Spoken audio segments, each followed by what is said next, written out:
File. In this October 9, 2017 file photo, Cazadero firefighter struggles to protect a home from catching fire in Coffee Park, in Santa Rosa, Calif. Utility workers won protections for their jobs, salaries, benefits and pensions as part of a measure allowing California power companies to raise electric bills to cover the cost of lawsuits from last year's deadly wildfires.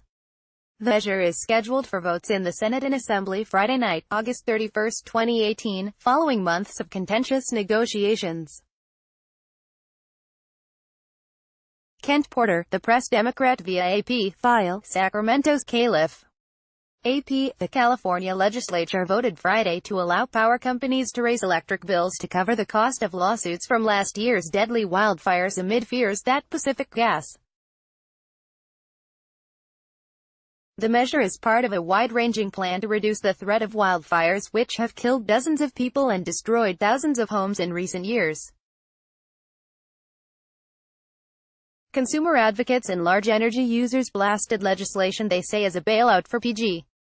The company would be allowed to charge their customers even if the fires are linked to mismanagement by the company.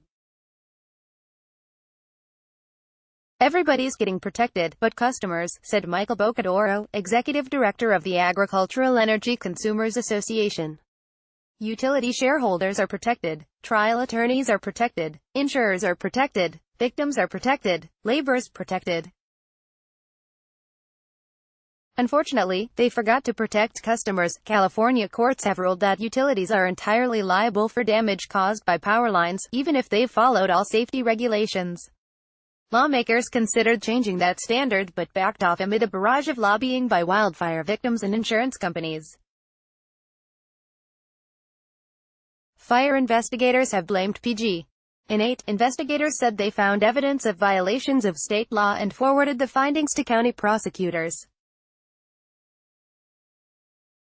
Authorities have not determined fault for the Tubbs fire, the most destructive in state history, which destroyed thousands of homes in Santa Rosa. PG. Lawmakers worry the costs to PG. This is about protecting ratepayers, not helping utilities, said Senator Bill Dodd, a Napa Democrat who helped craft the legislation. The fact of the matter is ratepayers would be hurt in a utility bankruptcy. Regulators generally don't let utilities bill their customers for lawsuits linked to imprudent management of electrical equipment, but the legislation would create a special process for the 2017 fires. It seeks to take as much as possible from PG. For the rest, the Public Utilities Commission would have the option to let PG. The cost to ratepayers is unknown because it's not clear which fires will ultimately be linked to PG.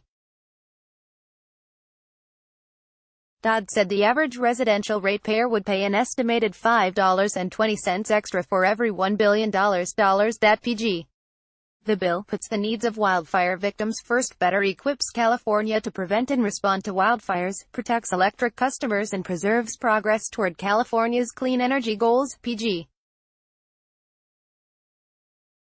While the help for utilities has gotten the most attention, the bill also includes a variety of other measures to help utility workers. It includes protections for utility workers from job loss or pay and benefit cuts in the event of a utility bankruptcy or change in ownership. That's a major victory for the politically connected International Brotherhood of Electrical Workers Union. The bill also would require investor-owned utilities, including PG. It would make it easier, in some circumstances, to do prescribed burns, clear dead trees and brush, log trees and build fire breaks. It includes $200 million a year for those purposes. It also extends the life of biomass plants, which use trees to generate energy. Copyright 2018 The Associated Press. All rights reserved. This material may not be published, broadcast, written or redistributed.